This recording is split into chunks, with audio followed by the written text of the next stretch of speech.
ሰላም ጤና ይስጥልን ተመልካቾቻችን የግንቦት 26 2017 ዓ.ም የናሁ የምሽት ዜናዎችን ወደ እናንተ የምናደርስበት ሰዓት ላይ እንገኛለን። ከዜናዎቹ ጋር አብራችሁን ቆዩ። ረዴት ጌታቸው ነኝ። አብራችሁን ቆዩ። አርስተ ዜና መጪውን ሀገራዊ ምርጫ አስቻይ ሁኔታዎች ባሉባቸው አካባቢዎች ለማድረግ ዝግጅት እያደረገ መሆኑን ምርጫ ቦርድ አስታወቀ። ስዊድን ለዩኒሴፍ ኢትዮጵያ ፕሮግራም ለማህበራዊ አገልግሎት የሚውል 7.8 ሚሊዮን ዶላር ድጋፍ እንደምታደርግ አስታወቀች። ወደ ውጪ ስናልፍ በናይጄሪያ በደረሰ የጎርፍ አደጋ ከ700 በላይ ሰዎች ህይወታቸው ማለፉ ተገለጸ። ወደ ቀዳሚ ዜናችን እንለፍ። መጪውን ሀገራዊ ምርጫ አስቻይ ሁኔታዎች ባሉባቸው አካባቢዎች ለማድረግ ዝግጅት እያደረገ መሆኑን ምርጫ ቦርድ አስታወቀ። የኢትዮጵያ ብሔራዊ ምርጫ ቦርድ መጪው የ2018 ዓ.ም ሀገራዊ ምርጫ ፈቃጅና አስቻይ ሁኔታዎች ባሉባቸው የምርጫ ክልሎች እንደሚያደርግ ግንቦት 25 ቀን 2017 ዓ.ም በይፋ አስታውቋል። በሀገሪቱ ያለው የጸጥታ ሁኔታ በጣም ተለዋዋጭ በመሆኑ ምርጫው በሚቃረብበት ወቅት ሁኔታው በዝርዝርና በጥልቀት የሚታይ መሆኑንም አስታውቋል። ቦርዱ ይህንን ያስታወቀው የሰባተኛው ሀገራዊ ምርጫ ቅድመ ዝግጅትና ተያያዥ ጉዳዮችን በተመለከተ ባሳለፍነው ሰኞ ግንቦት 25 ቀን 2017 ዓ.ም ለጋዜጠኞች በሰጠው መግለጫ ነው።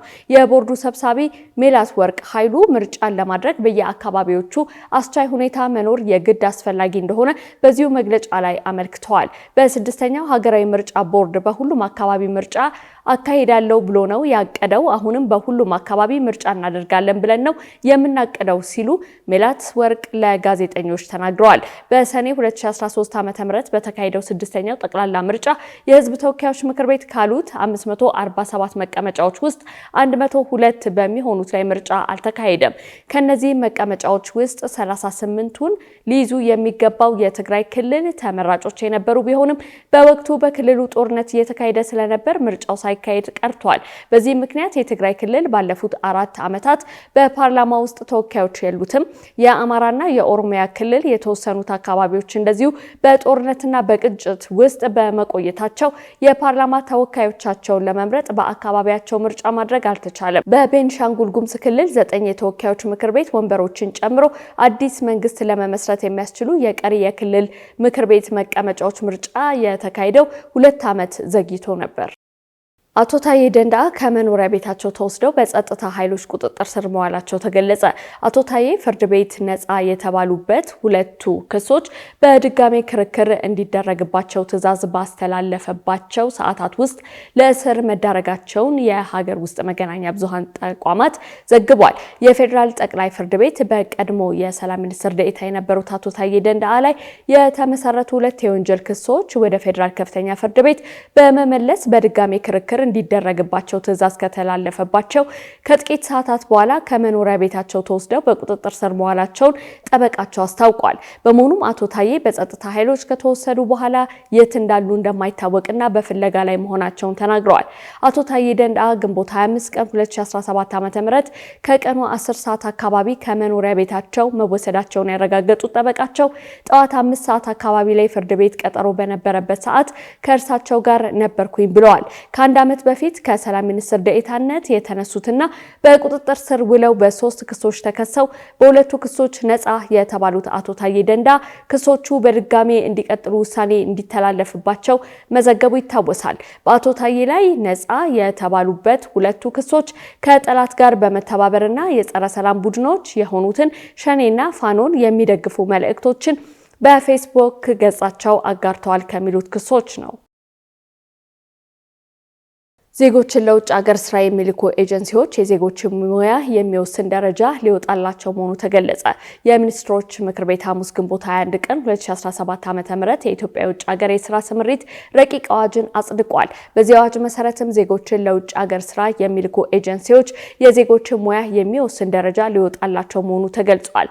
ረቂቅ አዋጁ ለውጭ ሀገር የስራ ስምሪት ዜጎችን የሚልኩ ኤጀንሲዎች ከ1 እስከ 5 ደረጃዎች በማውጣት ፈቃድ እንዲሰጣቸው የሚያደርግ ሲሆን የሚልኩ ቸውን ዜጎች ሙያ የሚወስን መሆኑ ተመላክቷል።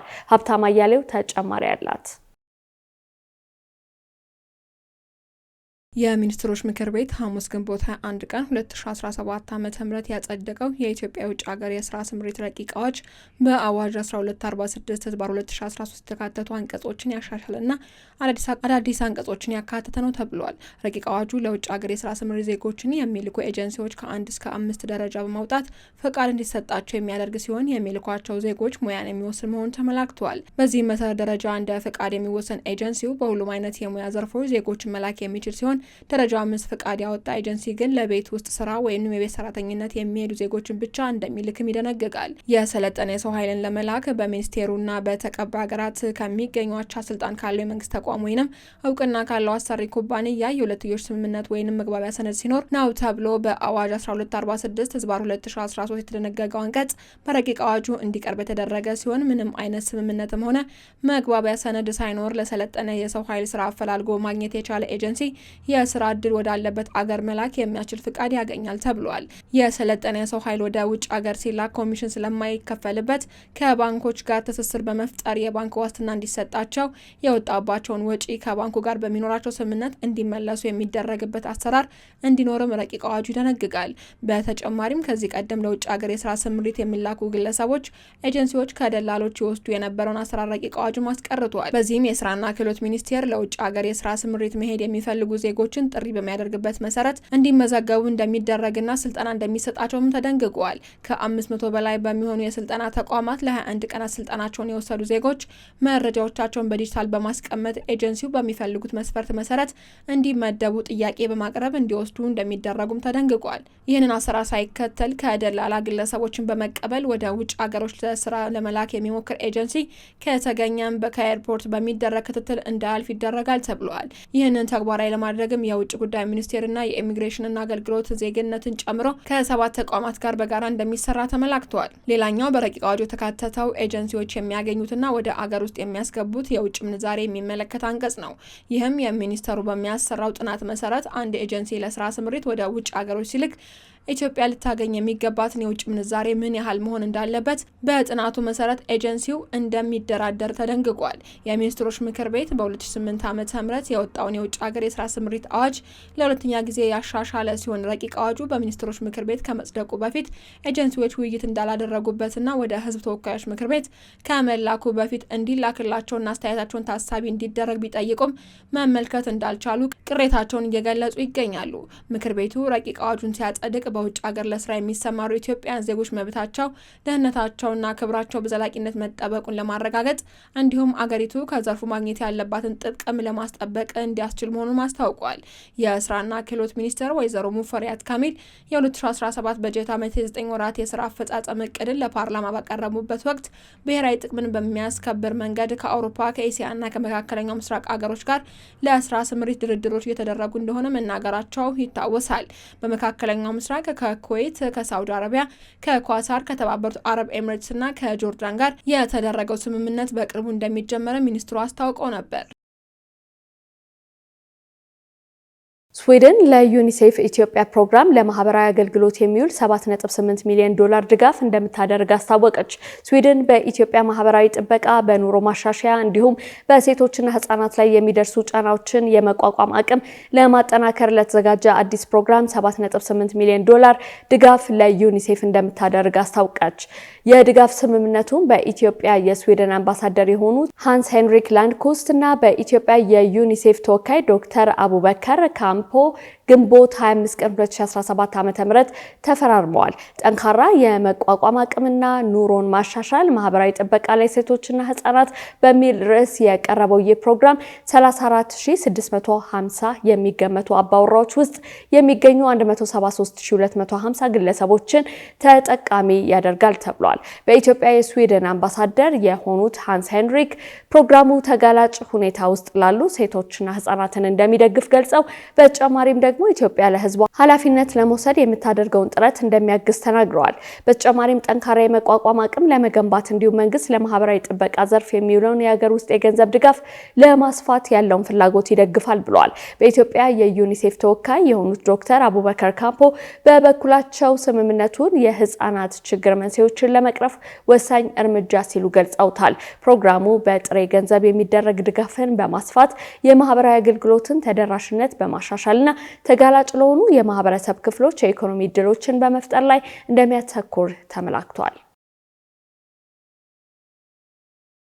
ተመልካቾቻችን ያላችሁት ናሁ ቴሌቪዥን ላይ ነው። አሁን ደግሞ ወደ ውጭ ዜናዎች እናልፋለን። በናይጄሪያ በደረሰ የጎርፍ አደጋ ከ700 በላይ ሰዎች ህይወታቸው ማለፉ ተገለጸ።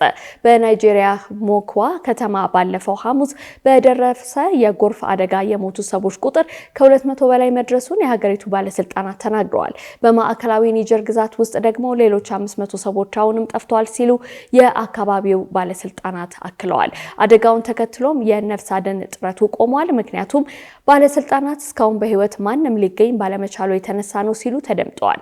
በአካባቢው ለ60 ዓመታት ያህል የከፋ እንደሆነ የተነገረለት የጎርፍ አደጋ በሞክዋ በቲፊን ማዛና በአንጓን ሐዋዋ አውራጃዎች ከባድ ዝናብ ከጣለ በኋላ አደጋው አጋጥሟል። አካባቢው በሽታን ለመከላከል በሚደረገው ጥረት ባለስልጣኑ በቅርቡ ከመሬት በታች የተቀበሩ ሰዎችን አስክሬን ማውጣት እንደሚጀምሩ የሞክዋ ወረዳ ኃላፊ ሙሐማዱ አሊ ተናግረዋል። የአደጋውን የአይን እማኞች በበኩላቸው የአካባቢው ነዋሪዎች ቤታቸውና ቤተሰባቸው ሲወሰዱባቸው ማየታቸውን ተናግረዋል።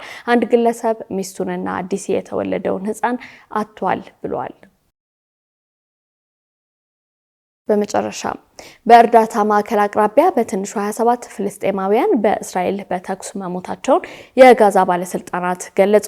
በጋዛ በሚገኙ ማከፋፈያ ቦታ አቅራቢያ እርዳታ ለመሰብሰብ ሲሞክሩ በትንሹ 27 ፍልስጤማውያን በእስራኤል በደረሰ ጥቃት መሞታቸውን የአካባቢው ባለስልጣናት ተናግረዋል። ከእርዳታ ማከፋፈያ ማዕከል 1 ኪሎ ሜትር ወይንም 0.6 ማይል ርቀት ላይ በሚገኘው አልአላም ማዞሪያ አቅራቢያ ሲቪላውያን በታንክና በድሮኖች እንዲሁም በሄሊኮፕተሮች ተተኩሷል ሲል የጋዛ ሐማስ የሚመራ የሲቪል መከላከያ ኤጀንሲ ቃል አቀባይ መሐሙድ ባሳል ተናግረዋል። የእስራኤል መከላከያ ኃይል ወታደሮቹ ወደ እነርሱ የተንቀሳቀሱትን ተጠርጣሪዎች ከተመረጡት የመዳረሻ መንገዶች በማፈንገጣቸው ተኩስ ከከፈቱ በኋላ ነው ተብሏል።